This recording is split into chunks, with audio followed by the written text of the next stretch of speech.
নমস্কার বন্ধুরা, মাধুকরীতে আপনাদের স্বাগত। আজকে আমরা নিয়ে এসেছি সত্যজিৎ রায়ের লেখা একটি ছোট গল্প। শুরু হচ্ছে সত্যজিৎ রায়ের লেখা খগম। পেট্রোম্যাক্সের আলোতে বসে ডিনার খাচ্ছি। সবেমাত্র ডালনার ডিমে একটা কামড় দিয়েছি। এমন সময় চৌকিদার লক্ষ্মণ জিজ্ঞেস করল, আপ লোগ ইমলি বাবা কো দর্শন নেই করেঙ্গে? বলতে বাধ্য হলাম যে ইমলি বাবার নামটা আমাদের কাছে একেবারেই নতুন, তাই দর্শন করার প্রশ্নটা ওঠেইনি।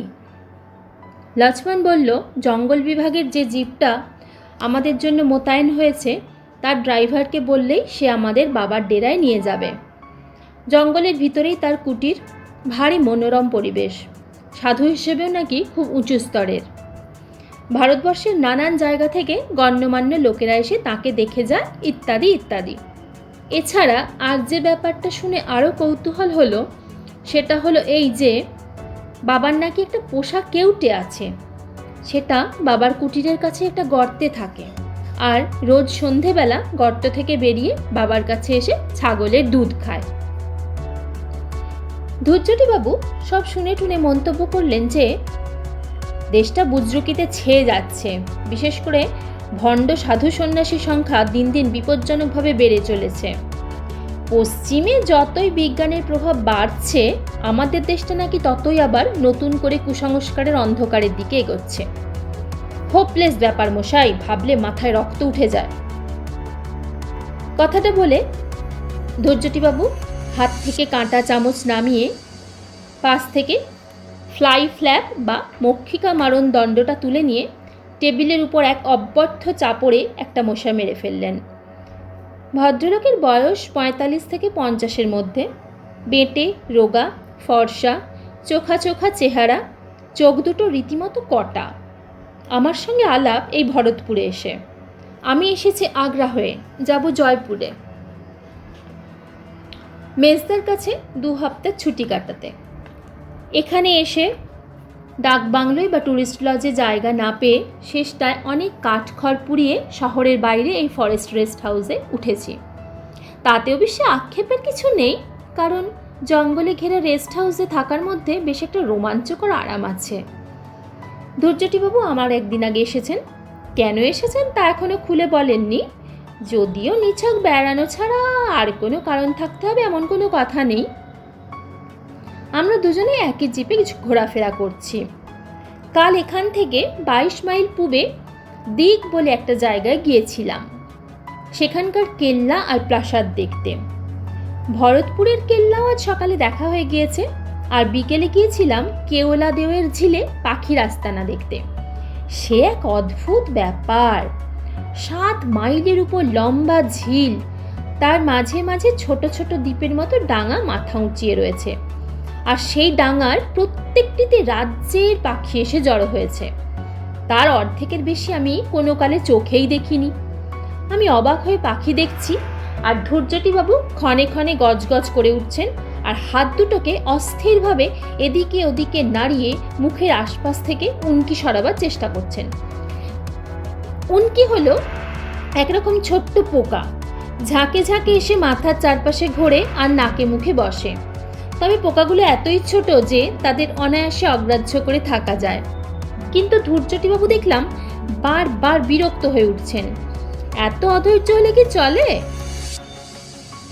8:30টার সময় খাওয়া শেষ করে সামনের বারান্দায় বেতের চেয়ারে বসে চাঁদনি রাতে জঙ্গলের শোভা দেখতে দেখতে ধৈর্যটিবাবুকে বললাম, ওই যে সাধু বাবার কথা বলছিল, যাবেন নাকি দেখতে?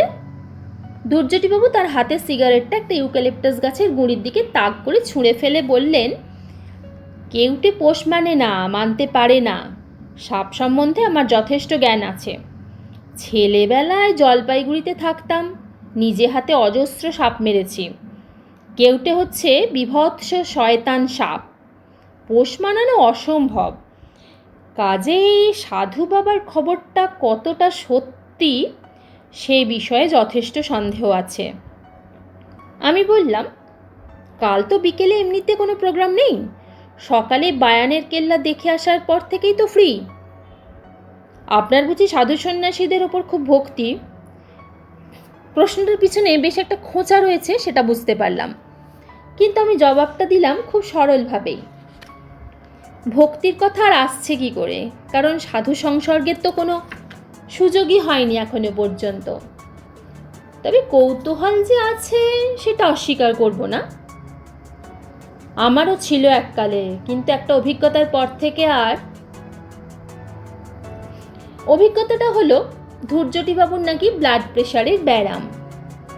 বছর 10 আগে তাঁর জ্যাঠামশাইয়ের পাল্লায় পড়ে তিনি এক সাধু বাবার দেওয়া টোটকা ওষুধ খেয়ে নাকি 7 দিন ধরে অসহ্য পেটের যন্ত্রণায় ছটফট করেছিলেন, আর তার ফলে তাঁর রক্তের চাপও নাকি গিয়েছিল বেড়ে। সেই থেকে ধূর্যটিবাবুর ধারণা হয়েছে ভারতবর্ষের শতকরা 90% সাধুই হচ্ছে আসলে ভণ্ড অসাধু।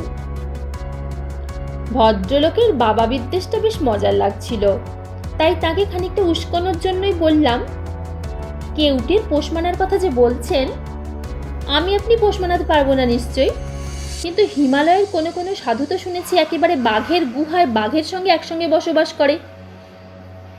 শুনেছেন তো, দেখেছেন কি? স্বীকার করতেই হলো যে দেখিনি। দেখবেন না, এ হলো আষাঢ়ে গপ্পর দেশ, শুনবেন অনেক কিছুই, কিন্তু চাক্ষুষ দেখতে চাইলে দেখতে পাবেন না। আমাদের রামায়ণ মহাভারতী দেখুন না, বলছে ইতিহাস, কিন্তু আসলে আজগুবি গপ্পের ডিপো। রাবণের 10টা মাথা, হনুমান লেজে আগুন নিয়ে লঙ্কা পুড়োচ্ছে, ভীমের অ্যাপিটাইট, ঘটোৎকচ, হিড়িম্বা, পুষ্পক রথ, কুম্ভকর্ণ, এগুলো চেয়ে বেশি ননসেন্স আর কি আছে? আর সাধু সন্ন্যাসীদের ভণ্ডামির কথা যদি বলেন, সে তো এইসব পুরাণ থেকেই শুরু হয়েছে, অথচ সারা দেশের শিক্ষিত অশিক্ষিত লোকে একদিন ধরে এইসব গিলে খাচ্ছে। বায়ানের কেল্লা দেখে রেস্ট হাউসে ফিরে লাঞ্চ ও বিশ্রাম সেরে ইমলি বাবার ডেরায় পৌঁছতে 4টে বেজে গেল। ধূর্যটিবাবুও এ ব্যাপারে আর আপত্তি করেননি। হয়তো তার নিজেরও বাবা সম্পর্কে একটু কৌতূহল হচ্ছিল। জঙ্গলের মধ্যে একটা দিব্যি পরিষ্কার খোলা জায়গায় একটা বিরাট তেঁতুল গাছের নিচে বাবার কুটির। গাছের থেকেই বাবার নামকরণ, আর সেটা করেছে স্থানীয় লোকেরা। বাবার আসল নাম কি তা কেউ জানে না। খেজুর পাতার ঘরে একটি মাত্র চেলা সঙ্গে নিয়ে ভাল্লুকের ছালের উপর বসে আছেন বাবা। চেলাটির বয়স অল্প, বাবার বয়স কত তা বোঝার জো নেই। সূর্য ডুবতে এখনো ঘণ্টাখানিক বাকি, কিন্তু তেঁতুল গাছের ঘন ছাউনির জন্যে এ জায়গাটা এখনই বেশ অন্ধকার। কুটিরের সামনে ধুনি জ্বলছে, বাবার হাতে গাঁজার কলকে।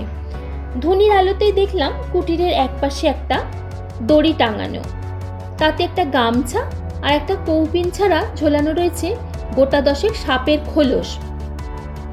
আমাদের দেখে বাবা কলকের ফাঁক দিয়ে একটু হাসলেন। ধৈর্যটিবাবু ফিসফিস করে বললেন, বৃথা সময় নষ্ট না করে আসল প্রসঙ্গে চলে যান। দুধ খাওয়ার সময়টা কখন জিজ্ঞেস করুন। आप बाल किसान से मिलना चाहते हैं? ইমলি বাবা আশ্চর্য উপায়ে আমাদের মনের কথা জেনে ফেলেছেন। কেউটের নাম যে বালকিষাণ, সেটা আমাদের জিপের ড্রাইভার দীনদয়াল কিছুক্ষণ আগেই আমাদের বলেছে। ইমলি বাবাকে বলতেই হলো যে আমরা তাঁর সাপের কথা শুনেছি এবং পোষা সাপের দুধ খাওয়া দেখতে আমাদের ভারী আগ্রহ। সে সৌভাগ্য হবে কি? ইমলি বাবা আক্ষেপের ভঙ্গিতে মাথা নাড়লেন, বললেন, বালকিষাণ রোজই সূর্যাস্তের সঙ্গে সঙ্গে বাবার ডাক শুনে গর্ত থেকে বেরিয়ে কুটিরে এসে দুধ খেয়ে যায়। 2 দিন আগে পর্যন্ত এসেছে, কিন্তু গতকাল থেকে তার শরীরটা নাকি তেমন ভালো নেই। আজ পূর্ণিমা, আজও সে আসবে না, আবার আসবে কাল থেকে। সাপের শরীর খারাপ হয় এই খবরটা আমার কাছে নতুন, তবে পোষা তো হবে নাই বা কেন? গরু, ঘোড়া, কুকুর ইত্যাদির জন্য তো হাসপাতালই আছে। বাবার চেলা আরও একটা খবর দিল, একে তো শরীর খারাপ, তার উপর কিছু কাঠ পিঁপড়ে নাকি তার গর্তে ঢুকে বালকিষাণকে বেশ কাবু করে ফেলেছিল। সেই সব পিঁপড়ে নাকি বাবার অভিশাপে পঞ্চত্ব প্রাপ্ত হয়েছে। কথাটা শুনে ধৈর্যটিবাবু আমার দিকে আর চোখে চাইলেন। আমি কিন্তু ইমলি বাবার দিকেই দেখছিলাম। চেহারায় তেমন কোনো বিশেষত্ব নেই, পরনে সাধারণ একটা গেরুয়া আলখাল্লা, মাথায় জটা আছে, কিন্তু তাও তেমন জবরজং কিছু নয়। দোকানে 2টো লোহার মাকড়ি, গলায় গোটা 4 ছোট বড় মালা, ডান কনুইয়ের উপরে একটা তাবিজ। অন্য 5টা সাধু বাবার সঙ্গে খুব একটা তফাৎ নেই, কিন্তু তাও সন্ধ্যার পড়ন্ত আলোয় ধুনির পিছনে বসা লোকটার দিক থেকে কেন জানি চোখ ফেরাতে পারছিলাম না। আমরা দাঁড়িয়ে আছি দেখে চেলাটি 2টো চাটাই বার করে এনে বাবার হাত 10 দূরে বিছিয়ে দিল। কিন্তু বাবার পোষা কেউটেকেই যখন দেখা যাবে না, তখন আর বসে কি হবে? বেশি দেরি করলে আবার ফিরতে রাত হয়ে যাবে। গাড়ি আছে ঠিকই, কিন্তু জঙ্গলের ভিতর দিয়ে রাস্তা, আর আশেপাশে জন্তু জানোয়ারেরও অভাব নেই। হরিণের পাল তো রোজই দেখছি। তাই শেষ পর্যন্ত আর বসলাম না। বাবাকে নমস্কার করতে তিনি মুখ থেকে কোলকে না সরিয়ে চোখ বুজে মাথা হেঁট করে প্রতি নমস্কার জানালেন। আমরা দুজনে শখানেক গজ দূরে রাস্তার ধারে রাখা জিপের উদ্দেশ্যে রওনাও দিলাম। কিছু আগেও চারিদিকে গাছপালা থেকে বাসায় ফেরা পাখির কলরব শুনতে পাচ্ছিলাম। এখন সব নিস্তব্ধ। কুটির থেকে বেরিয়ে কয়েক পা গিয়ে ধৈর্যটিবাবু হঠাৎ থেমে বললেন, সাপটা না হয় নাই দেখা গেল, তার গর্তটা অন্তত একবার দেখতে চাইলে হতো না? আমি বললাম, তার জন্যে তো ইমলি বাবার কাছে যাবার কোনো দরকার নেই। আমাদের ড্রাইভার দীনদয়াল তো বলছিল ও গর্তটা দেখেছে। ঠিক কথা। গাড়ি থেকে দীনদয়ালকে নিয়ে আমরা আবার ফিরে এলাম। এবার কুটিরের দিকে না গিয়ে একটা বাদাম গাছের পাশ দিয়ে সরু পায়ে হাঁটা পথ ধরে খানিক দূর এগিয়ে যেতেই সামনে একটা কাঁটা ঝোপ পড়ল। আশেপাশে পাথরের টুকরো পড়ে থাকতে দেখে মনে হলো এককালে এখানে হয়তো একটা দালান জাতীয় কিছু ছিল। দীনদয়াল বলল, ওই ঝোপটার ঠিক পিছনেই নাকি সাপের গর্ত। এমনি দেখে কিছু বোঝার উপায় নেই, কারণ আলো আরও কমে এসেছে। ধৈর্যটিবাবু তাঁর কোটের পকেট থেকে একটা ছোট্ট টর্চ বার করে ঝোপের উপর আলো ফেলতেই পিছনে গর্তটা দেখা গেল। যাক, গর্তটা তাহলে সত্যি আছে। কিন্তু সাপ, সে কি আর অসুস্থ অবস্থায় আমাদের কৌতূহল মেটানোর জন্য বাইরে বেরোবে? সত্যি বলতে কি, সাধু বাবার হাতে কেউটের দুধ খাওয়া দেখার বাসনা থাকলেও সেই কেউটের গর্তের সামনে দাঁড়িয়ে তাকে দর্শন করার খুব একটা ইচ্ছে ছিল না। কিন্তু ধৈর্যটিবাবুর কৌতূহল দেখলাম আমার চেয়েও বেশি। আলোয় যখন কাজ হলো না, তখন ভদ্রলোক মাটি থেকে ঢেলা কুড়িয়ে নিয়ে সেগুলো ঝোপের উপর ফেলতে আরম্ভ করলেন। এই বাড়াবাড়িটা আমার ভালো লাগলো না। বললাম, কি হলো মশাই, আপনার দেখি রোগ চেপে গেছে? আপনি তো বিশ্বাসই করছিলেন না যে সাপ আছে। ভদ্রলোক এবার একটা বেশ বড় ঢেলা হাতে তুলে নিয়ে বললেন, এখনো করছি না। এই ঢেলাতেও যদি ফল না হয়, তাহলে বুঝবো বাবাজি সম্বন্ধে এক সেফ গাঁজাখুরি গল্প প্রচার করা হয়েছে। লোকের ভুল বিশ্বাস যত ভাঙানো যায় ততই মঙ্গল। ঢেলাটা একটা ভারী শব্দ করে ঝোপের উপর পড়ে কাঁটা সমেত পাতাগুলোকে তছনছ করে দিল।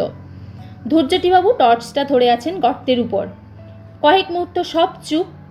কেবল বনের মধ্যে কোথায় যেন একটা ঝিঝি সবেমাত্র ডাকতে আরম্ভ করেছে। এবার তার সঙ্গে আর একটা শব্দ যোগ হলো, একটা শুকনো সুরহীন শীষের মতো শব্দ। তারপর পাতার খসখসানি, আর তারপর টর্চের আলোয় দেখা গেল কালো একটা মসৃণ জিনিসের খানিকটা। সেটা নড়ছে, সেটা জ্যান্ত, আর ক্রমেই সেটা গর্তের বাইরে বেরিয়ে আসছে। এবার ঝোপের পাতা নড়ে উঠল, আর তার পর মুহূর্তেই তার ফাঁক দিয়ে বেরিয়ে এলো একটা সাপের মাথা।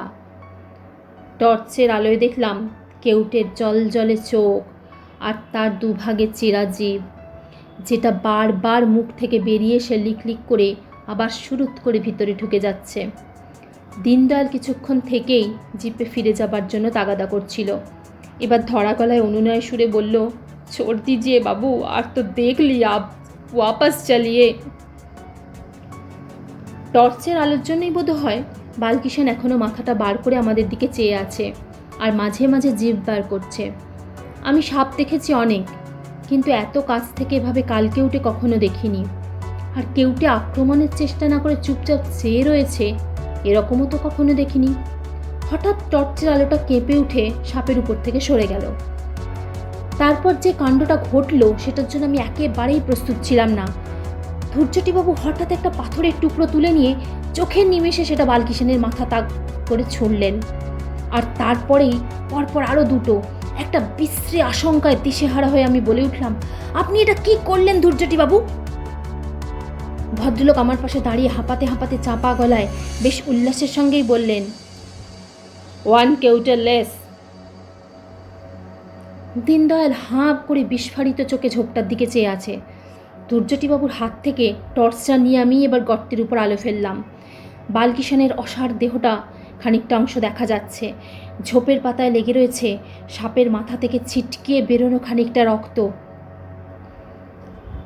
এর মধ্যে কখন যে ইমলি বাবা আর তার চেলা এসে আমাদের পিছনে দাঁড়িয়েছে তা বুঝতেই পারিনি। ধৈর্যটিবাবুই প্রথম পিছন ফিরলেন। তারপর আমিও ঘুরে দেখি বাবা হাতে একটা যষ্টি নিয়ে আমাদের থেকে হাত 10 দূরে একটা বেঁটে খেজুর গাছের পাশে দাঁড়িয়ে ধৈর্যটিবাবুর দিকে এক দৃষ্টে চেয়ে আছেন। বাবা যে এত লম্বা সেটা বসা অবস্থায় বুঝতেই পারিনি, আর তাঁর চোখের চাহনির বর্ণনা দেওয়ার ক্ষমতা আমার নেই। শুধু এটুকু বলতে পারি যে বিস্ময়, ক্রোধ আর বিদ্বেষ মেশানো এমন চাহনি আমি আর কারো চোখে দেখিনি। বাবার ডান হাতটা এবার সামনের দিকে উঠে এলো, এখন সেটা নির্দেশ করছে ধৈর্যটিবাবুর দিকে। হাতের তর্জনীটা এবার সামনের দিকে বেরিয়ে এসে নির্দেশটা আরও স্পষ্ট হলো। এই প্রথম দেখলাম বাবার আঙুলের একটা নখ প্রায় 2 ইঞ্চি লম্বা। কার কথা মনে পড়ছে বাবাকে দেখে? ছেলেবেলায় দেখা বিডান স্ট্রিটে আমার মামার বাড়ির দেয়ালে টাঙানো রবি বর্মার আঁকা একটা ছবি। দুর্বাসা মুনি অভিশাপ দিচ্ছেন শকুন্তলাকে, ঠিক এইভাবে হাত তোলা, চোখে ঠিক এই চাহনি। কিন্তু অভিশাপের কথা কিছু বললেন না ইমলি বাবা। তার গম্ভীর চাপা গলায় হিন্দিতে তিনি যা বললেন তার মানে হলো, একটা বালকিশন গেছে তাতে কি হলো, আর একটা আসবে। বালকিশনের মৃত্যু নেই, বালকিশন অমর।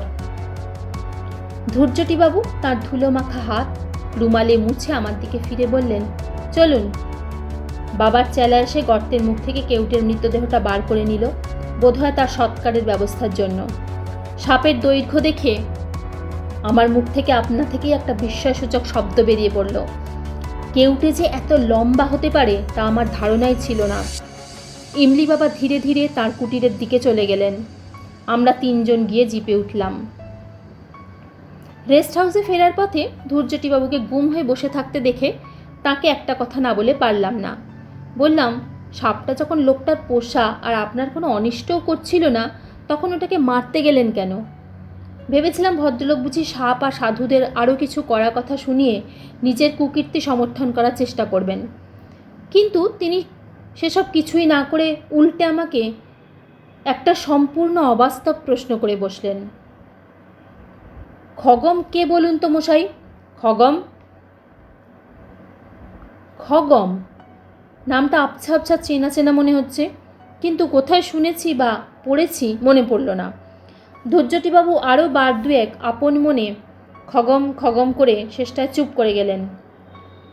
রেস্ট হাউসে যখন পৌঁছলাম তখন 6:30 বাজে। ইমলি বাবার চেহারাটা মাঝে মাঝে মনে পড়ছে। দুর্বাসার মতো চোখ পাকিয়ে হাত তুলে রয়েছেন ধৈর্যটিবাবুর দিকে। ভদ্রলোকের কেন যে এমন মতিভ্রম হলো কে জানে, তবে মন বলছে ঘটনার শেষ দেখে এসেছি আমরা, কাজেই ও নিয়ে আর ভেবে লাভ নেই। বাবা নিজেই বলেছেন বালকিশনের মৃত্যু নেই। ভরতপুরের জঙ্গলে কি আর কেউটে নেই? কালকের মধ্যে নিশ্চয়ই বাবার চেলাচামুন্ডারা আর একটা কেউটে ধরে এনে বাবাকে উপহার দেবে। ডিনারে লক্ষ্মণ মুরগির কারি রেঁধেছিল, আর তার সঙ্গে ঘিয়ে ভাজা হাতের রুটি আর উরুদ কা ডাল। সারাদিনের ঘোরাফেরার পর খিদেটা দিব্যি হয়। কলকাতায় রাত্রে যা খাই তার ডাবল খেয়ে ফেলি অক্লেশে। ধৈর্যটিবাবু ছোটোখাটো মানুষ হলে কি হবে, তিনিও বেশ ভালোই খেতে পারেন। কিন্তু আজ যেন মনে হলো ভদ্রলোকের খিদে নেই। শরীর খারাপ লাগছে কিনা জিজ্ঞেস করাতে কিছু বললেন না। আমি বললাম, আপনি কি বালকিশনের কথা ভেবে আক্ষেপ করছেন? ধৈর্যটিবাবু আমার কথায় মুখ খুললেন বটে, কিন্তু যা বললেন সেটাকে আমার প্রশ্নের উত্তর বলা চলে না। পেট্রোম্যাক্সের দিকে এক দৃষ্টে তাকিয়ে থেকে গলাটাকে ভীষণ সরু আর মোলায়েম করে বললেন, সাপটা ফিসফিস করছিল, ফিসফিস ফিসফিস করছিল।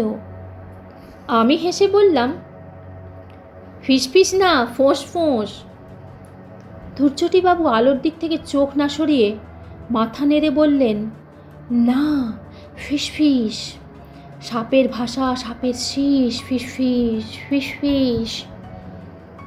কথাটা বলে ভদ্রলোক নিজেই জিভের ফাঁক দিয়ে সাপের শীষের মতো শব্দ করলেন কয়েকবার।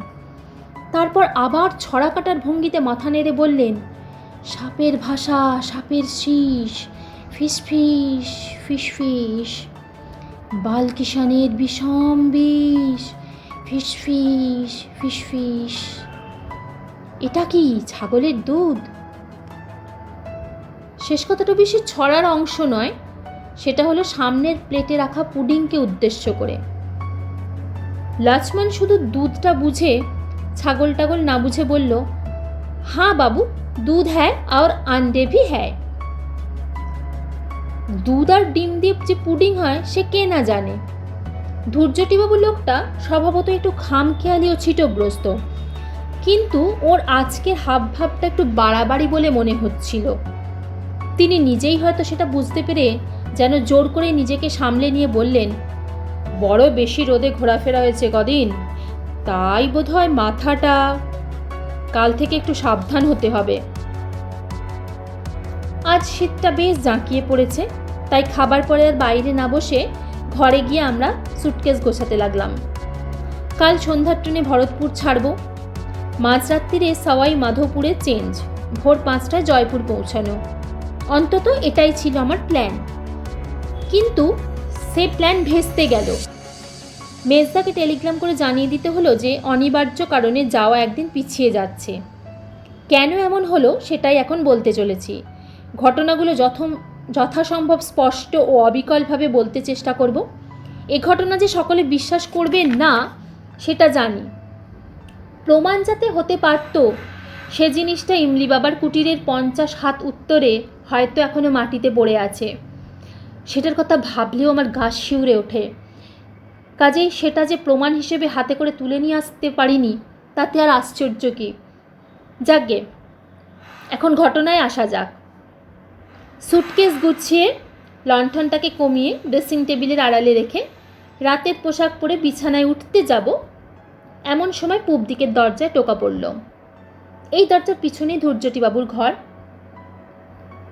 দরজা খুলতেই ভদ্রলোক চাপা গলায় বললেন, আপনার কাছে ফ্লিট জাতীয় কিছু আছে, কিংবা মশা তাড়ানোর কোনো ওষুধ? আমি বললাম, মশা এলো কোত্থেকে? আপনার ঘরের দরজায় জানলায় জাল দেওয়া নেই? তা আছে, তবে তাও কি যেন কামড়াচ্ছে। সেটা টের পাচ্ছেন আপনি? হাতে মুখে দাগ হয়ে যাচ্ছে। দরজার মুখটা অন্ধকার, তাই ভদ্রলোকের চেহারাটা ভালো করে দেখতে পাচ্ছিলাম না। বললাম, আসুন ভিতরে, দেখি কি দাগ হলো। দুচটিবাবু ঘরের ভিতরে এলেন। লণ্ঠনটা সামনে তুলে ধরতেই দাগগুলো দেখতে পেলাম। রুহিতন মার্কা কালশিটের মতো দাগ। এ জিনিস আগে কখনো দেখিনি, আর দেখে মোটেই ভালো লাগলো না। বললাম, বিদঘুটে ব্যারাম বাঁধিয়েছেন, অ্যালার্জি থেকে হতে পারে। কাল সকালে উঠে ডাক্তারের খোঁজ করতে হবে। আপনি বরং ঘুমোতে চেষ্টা করুন, ও নিয়ে আর চিন্তা করবেন না। আর এটা পোকার ব্যাপার নয়, অন্য কিছু। যন্ত্রণা হচ্ছে কি? তাও ভালো, যান শুয়ে পড়ুন। ভদ্রলোক চলে গেলেন, আর আমিও বিছানায় উঠে কম্বলের তলায় ঢুকে পড়লাম। রাত্রে ঘুমোবার আগে বিছানায় শুয়ে বই পড়ার অভ্যাস। এখানে লণ্ঠনের আলোয় সেটা আর সম্ভব হচ্ছে না। আর সত্যি বলতে কি, সেটার প্রয়োজনও নেই। সারাদিনের ক্লান্তির পর বালিশে মাথা দেবার 10 মিনিটের মধ্যে ঘুম এসে যায়। কিন্তু আজ আর সেটা হলো না। একটা গাড়ির শব্দে তন্দ্রা ভেঙে গেল। সাহেবের গলা শুনতে পাচ্ছি, আর একটা অচেনা কুকুরের ডাক। ট্যুরিস্ট এসেছে রেস্ট হাউসে। কুকুরটা ধমক খেয়ে চেঁচানো থামালো। সাহেবরাও বোধহয় ঘরে ঢুকে পড়েছে। আবার সব নিস্তব্ধ। আমার পূব দিকের প্রতিবেশী এখনও সজাগ। শুধু সজাগ নয়, সচল। তার পায়ের শব্দ পাচ্ছি। অথচ দরজার তলার ফাঁক দিয়ে কিছুক্ষণ আগেই দেখেছি লণ্ঠনটা হয় নিভিয়ে দেওয়া হয়, না হয় পাশের বাথরুমে রেখে আসা হলো। অন্ধকার ঘরে ভদ্রলোক পায়চারি করছেন কেন? এই প্রথম আমার সন্দেহ হলো যে ভদ্রলোকের মাথায় হয়তো ছিটেরও একটু বেশি কিছু আছে। তার সঙ্গে আমার আলাপ মাত্র 2 দিনের। তিনি নিজে যা বলেছেন তার বাইরে তার সম্বন্ধে আমি কিছুই জানি না। কিন্তু সত্যি বলতে কি, মাত্র কয়েক ঘন্টা আগে পর্যন্ত যাকে পাগলামো বলে, তার কিন্তু কোনো লক্ষণ আমি ধৈর্যটিবাবুর মধ্যে দেখিনি। দিক আর বায়ানের কেল্লা দেখতে দেখতে তিনি যে ধরনের কথাবার্তা বলছিলেন তাতে মনে হয় ইতিহাসটা তাঁর বেশ ভালোভাবেই পড়া আছে। শুধু তাই নয়, আর্ট সম্বন্ধেও যে তার যথেষ্ট জ্ঞান আছে সেটার প্রমাণও তিনি তার কথাবার্তায় দিয়েছেন। রাজস্থানের স্থাপত্যে হিন্দু ও মুসলমান কারিগরদের কাজের কথা তিনি রীতিমতো উৎসাহের সঙ্গে বলছিলেন। না, ভদ্রলোকের শরীরটাই মনে হয় খারাপ করেছে। কাল একজন ডাক্তারের খোঁজ করা অবশ্য কর্তব্য। আমার ঘড়ির রেডিয়াম ডায়ালে তখন বলছে 11:45। পূবের দরজায় আবার টোকা পড়ল। এবার বিছানা থেকে না উঠে একটা হাঁক দিলাম। কি ব্যাপার ধৈর্যটি বাবু? কি বলছেন?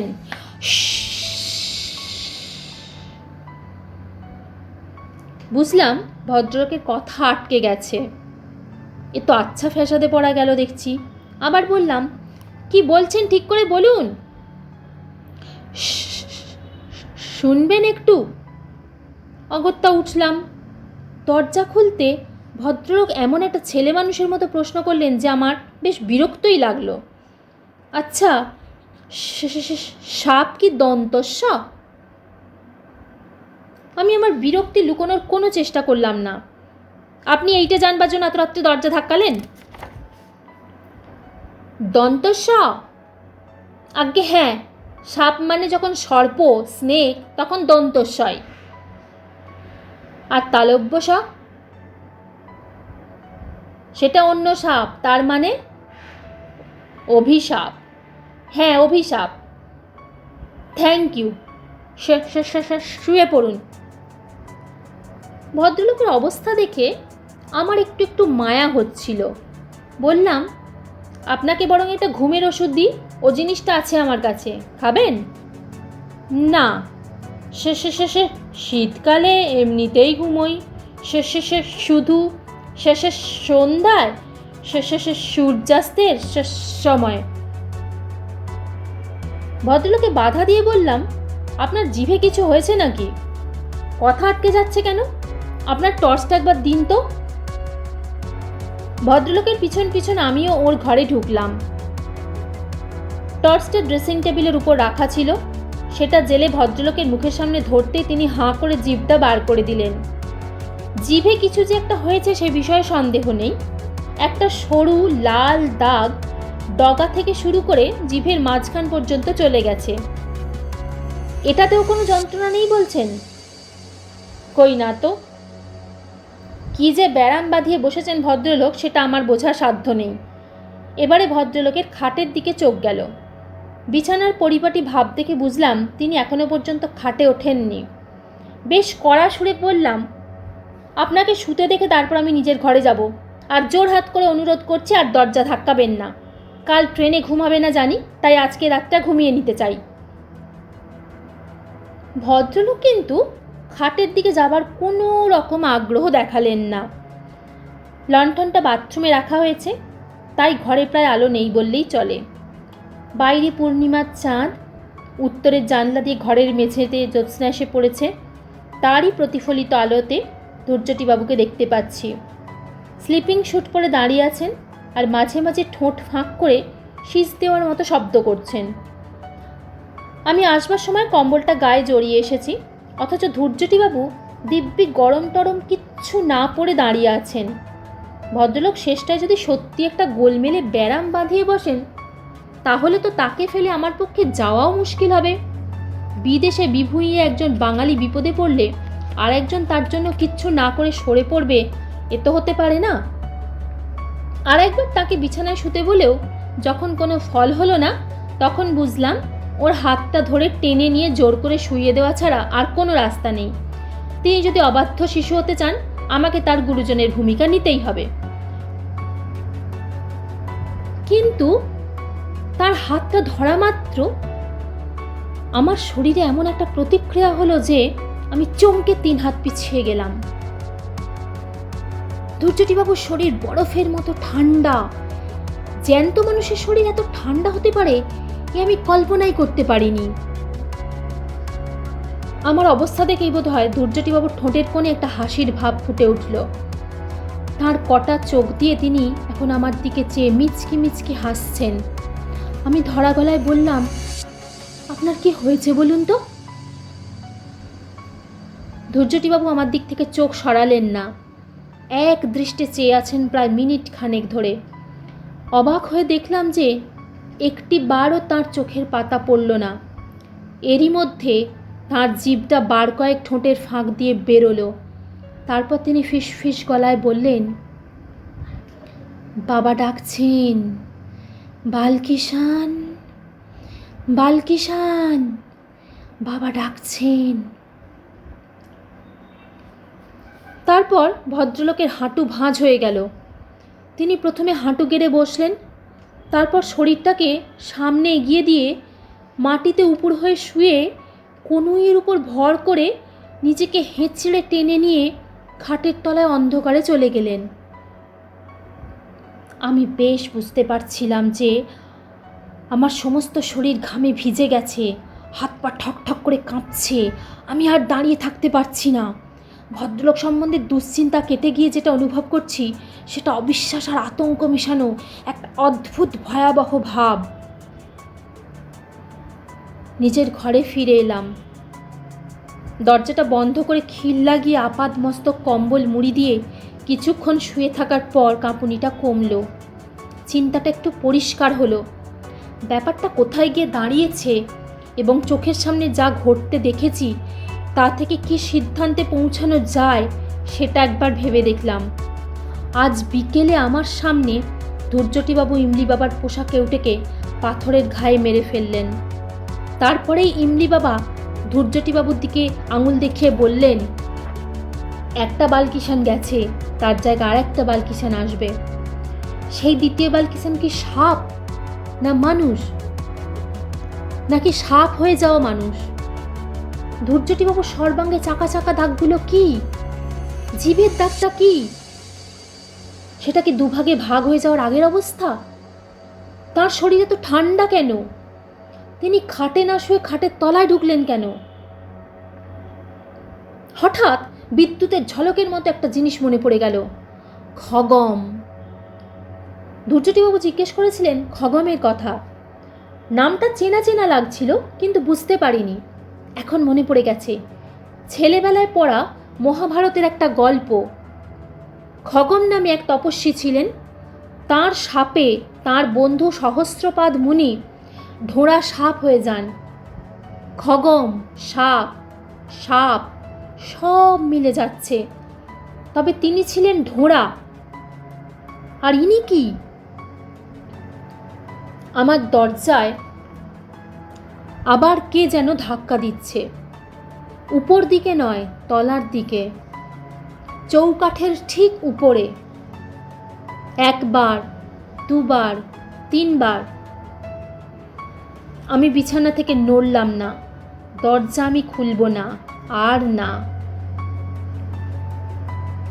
আওয়াজ বন্ধ হলো। আমি দম বন্ধ করে কান পেতে আছি। এবার কানে এলো শিসের শব্দ। দরজার কাছ থেকে ক্রমে সেটা দূরে সরে গেল। এবার আমার নিজের হৃদস্পন্দন ছাড়া আর কোনো শব্দ নেই। ওটা কি? একটা চিচি শব্দ, একটা তীক্ষ্ণ মিহি আর্তনাদ। ইঁদুর নাকি? এখানে ইঁদুর আছে? প্রথম রাত্রে দেখেছি আমার ঘরে। পরদিন লক্ষ্মণকে বলাতে সে রান্নাঘর থেকে একটা ইঁদুর ধরা কলে জ্যান্ত ইঁদুর দেখিয়ে নিয়ে গেল। বলল, চুহা তো আছেই, ছুছান্দারও আছে। আর্তনাদ ক্রমে মিলিয়ে এসে আবার নিস্তব্ধতা। 10 মিনিট কেটে গেল। ঘড়ি দেখলাম 1:45। ঘুম যে কোথায় উধাও হয়েছে জানি না। জানালা দিয়ে বাইরের গাছপালা দেখা যাচ্ছে। চাঁদ বোধ হয় ঠিক মাথার উপরে। একটা দরজা খোলার শব্দ। পাশের ঘরে ধৈর্যটিবাবু বারান্দায় যাবার দরজাটা খুলেছেন। আমার ঘরের যেদিকে জানালা, বারান্দায় যাবার দরজাও সেই দিকে। ধৈর্যটিবাবুর ঘরেও তাই। বারান্দা থেকে নেমে 20 হাত এগোলেই গাছপালা শুরু হয়। ধৈর্যটিবাবু বারান্দায় বেরিয়েছেন। কোথায় যাচ্ছেন তিনি? কি মতলব তার? আমি এক দৃষ্টি জানলার দিকে চেয়ে রইলাম। শিসের শব্দ পাচ্ছি, সেটা ক্রমশ বাড়ছে। এবার সেটা ঠিক আমার জানালার বাইরে। জানলাটা ভাগ্যিস জালে ঢাকা, নইলে একটা কি যেন জিনিস জানালার তলার দিক থেকে ওপরে উঠছে। খানিকটা উঠে থেমে গেল। একটা মাথা, লণ্ঠনের আবছা আলোয় দুটো জলজলে কটা চোখ, নিষ্পলক দৃষ্টিতে চোখ দুটো আমার দিকে চেয়ে আছে। প্রায় মিনিট খানেক এইভাবে থাকার পর একটা কুকুরের ডাক শোনা মাত্র মাথাটা বাঁদিকে ঘুরে পরক্ষণেই আবার নিচের দিকে নেমে অদৃশ্য হয়ে গেল। কুকুরটা ডাকছে, পরিত্রাহী চিৎকার। এবার একটা ঘুম জড়ানো সাহেবী গলায় ধমকের আওয়াজ পেলাম। একটা কাতর গোঙানির সঙ্গে কুকুরের ডাকটা থেমে গেল। তারপর আর কোনো শব্দ নেই। আমি মিনিট 10 ইন্দ্রিয়গুলোকে সজাগ রেখে শুয়ে রইলাম। কানের মধ্যে আজই রাত্রে শোনা একটা ছড়া বারবার ফিরে আসছে। সাপের ভাষা, সাপের শীষ, ফিস ফিস ফিস ফিস। বালকিশনের বিষম বিষ, ফিস ফিস ফিস ফিস। ক্রমে সেই ছড়াটাও মিলিয়ে এলো। বুঝতে পারলাম একটা ঝিমঝিমে অবসন্ন ভাব আমাকে ঘুমের দিকে টেনে নিয়ে যাচ্ছে। ঘুমটা ভাঙল সাহেবের চেঁচামেচিতে। ঘড়িতে দেখি 6টা বাজতে 10। কিছু একটা গন্ডগোল বেঁধেছে। তাড়াতাড়ি উঠে গায়ে একটা গরম কাপড় চাপিয়ে বাইরে এসে শ্বেতাঙ্গ আগন্তুকদের সাক্ষাৎ পেলাম। 2 যুবক আমেরিকান, ডাকনাম ব্রুস আর মাইকেল। তাদের পোষা কুকুরটা কাল রাত্রে মারা গেছে। কুকুরটাকে নিজেদের ঘরেই নিয়ে শুয়েছিল, তবে ঘরের দরজা বন্ধ করেনি। ওরা সন্দেহ করেছে রাত্রে বিছে বা সাপ জাতীয় কিছু বিষাক্ত এসে কামড়ানোর ফলে এই দশা। মাইকেলের ধারণা কাঁকড়া বিছে, কারণ শীতকালে সাপ বেরোয় না, সেটা সকলেই জানে। আমি আর কুকুরের উপর সময় নষ্ট না করে বারান্দার উল্টো দিকে ধূর্যটিবাবুর ঘরের সামনে গিয়ে হাজির হলাম। দরজা খোলা রয়েছে, ঘরের মালিক ঘরে নেই। লক্ষ্মণ রোজ ভোর 5:30টায় উঠে উনুন ধরিয়ে চায়ের জল গরম করে। তাকে জিজ্ঞেস করতে সে বলল ধূর্যটিবাবুকে দেখেনি। নানা রকম আশঙ্কা মনের মধ্যে ঘুরপাক খাচ্ছে। যে করে হোক ভদ্রলোককে খুঁজে বার করতেই হবে। পায়ে হেঁটে আর কত দূর যাবেন তিনি? কিন্তু চারপাশের জঙ্গলে অনেক খোঁজাখুঁজি করেও তার কোনো খোঁজ পাওয়া গেল না। 10:30টায় জিপ এলো। আমি ড্রাইভারকে বললাম পোস্ট অফিস যাব, জয়পুরে টেলিগ্রাম করতে হবে। ধূর্যটিবাবুর রহস্য সমাধান না করে ভরতপুর ছাড়া যাবে না। মেজদাকে টেলিগ্রাম করে ট্রেনের টিকিট পিছিয়ে রেস্ট হাউসে ফিরে এসে শুনলাম তখনও পর্যন্ত ধূর্যটিবাবুর কোনো খবর পাওয়া যায়নি। আমেরিকান দুটি তাদের মরা কুকুরটাকে কবর দিয়ে এর মধ্যেই তল্পিতল্পা গুটিয়ে উধাও। সারা দুপুর রেস্ট হাউসের আশেপাশে ঘোরাফেরা করলাম। জিপটা আমার আদেশ মতোই আবার বিকেলে এসে হাজির হলো। একটা মতলব ছিল মাথায়, মন বলছিল সেটাই হয়তো ফল হবে। ড্রাইভারকে বললাম ইমলি বাবার কাছে চলো। কাল যেমন সময় এসেছিলাম আজও প্রায় সেই একই সময় গিয়ে পৌঁছলাম বাবার কুটিরে। বাবা কালকের মতো ধুনি জ্বালিয়ে বসে আছেন। শিষ্য আজ আরও 2টি বেড়েছে, তার মধ্যে একজন মাঝবয়সী, অন্যটি ছোকরা। বাবা আমাকে দেখেই ঘাড় বেঁকিয়ে নমস্কার জানালেন। কালকে সেই ভস্ম করা চাহনির সঙ্গে আজকের চাহনির কোনো মিল নেই। আমি আর সময় নষ্ট না করে বাবাকে সরাসরি জিজ্ঞেস করলাম আমার সঙ্গে কাল যে ভদ্রলোকটি এসেছিলেন তার কোনো খবর তিনি দিতে পারেন কি না। বাবার মুখ প্রসন্ন হাসিতে ভরে গেল। বললেন খবর আছে বই কি, তোমার দোস্ত আমার আশা পূর্ণ করেছে। সে আমার বালকিশনকে আবার ফিরিয়ে এনেছে। এই প্রথম চোখে পড়ল বাবার ডান পাশে রাখা রয়েছে একটা পাথরের বাটি। সেই বাটিতে যে সাদা তরল পদার্থটা রয়েছে সেটা দুধ ছাড়া আর কিছুই নয়, কিন্তু সাপ আর দুধের বাটি দেখতে তো আর আমি এত দূর আসিনি। আমি এসেছি ধৈর্যটি প্রসাদ বসুর খোঁজে। লোকটা তো আর হাওয়ায় মিলিয়ে যেতে পারে না। তার অস্তিত্বের একটা চিহ্ন যদি দেখতে পেতাম তবু খানিকটা নিশ্চিন্ত হওয়া যেত। ইমলি বাবা মানুষের মনের কথা বুঝে ফেলতে পারেন, এটা আগেও দেখেছি। গাঁজার কলকেতে বড় রকমের একটা টান দিয়ে সেটা পাশের প্রৌঢ় চেলার হাতে চালান দিয়ে বললেন, তোমার বন্ধুকে তো তুমি আর আগের মতো ফিরে পাবে না, তবে তার স্মৃতিচিহ্ন সে রেখে গেছে। সেটা তুমি বালকিষানের ডেরার 50 পা দক্ষিণে পাবে। সাবধানে যেও, অনেক কাঁটাগাছ পড়বে পথে। বাবার কথা মতো গেলাম বালকিষানের গর্তের কাছে। সে গর্তে এখন সাপ আছে কিনা সেটা জানার আমার বিন্দু মাত্র কৌতূহল নেই। আকাশে ডুবু ডুবু সূর্যের দিকে চেয়ে হিসেব করে দক্ষিণ দিক ধরে এগিয়ে গেলাম। ঘাস, কাঁটা ঝোপ, পাথরের টুকরো আর চোর কাঁটার ভেতর দিয়ে গুনে গুনে 50 পা এগিয়ে গিয়ে একটা অর্জুন গাছের গুঁড়ির ধারে যে জিনিসটা পড়ে থাকতে দেখলাম, সেরকম জিনিস এই কয়েক মিনিট আগেই ইমলি বাবার কুটিরে দড়ি থেকে ঝুলতে দেখে এসেছি। সেটা একটা খোলস। সারা খোলসের উপর রুহিতন মার্কা নকশা। সাপের খোলস কি? না, তা নয়। সাপের শরীর কি এত চওড়া হয়? আর তার দুপাশ দিয়ে কি দুটো হাত, আর তার তলা দিয়ে কি একজোড়া পা বেরোয়? আসলে এটা একটা মানুষের খোলস। সেই মানুষটা এখন আর মানুষ নেই। সে এখন ওই গর্তটার মধ্যে কুণ্ডলি পাকিয়ে শুয়ে আছে। সে জাতে কেউটে, তার দাঁতে বিষ। ওই যে তার শীষ শুরু হলো, ওই যে সূর্য ডুবলো, ওই যে ইমলি বাবা ডাকছে, বালকিষান, বালকিষান, বালকিষান।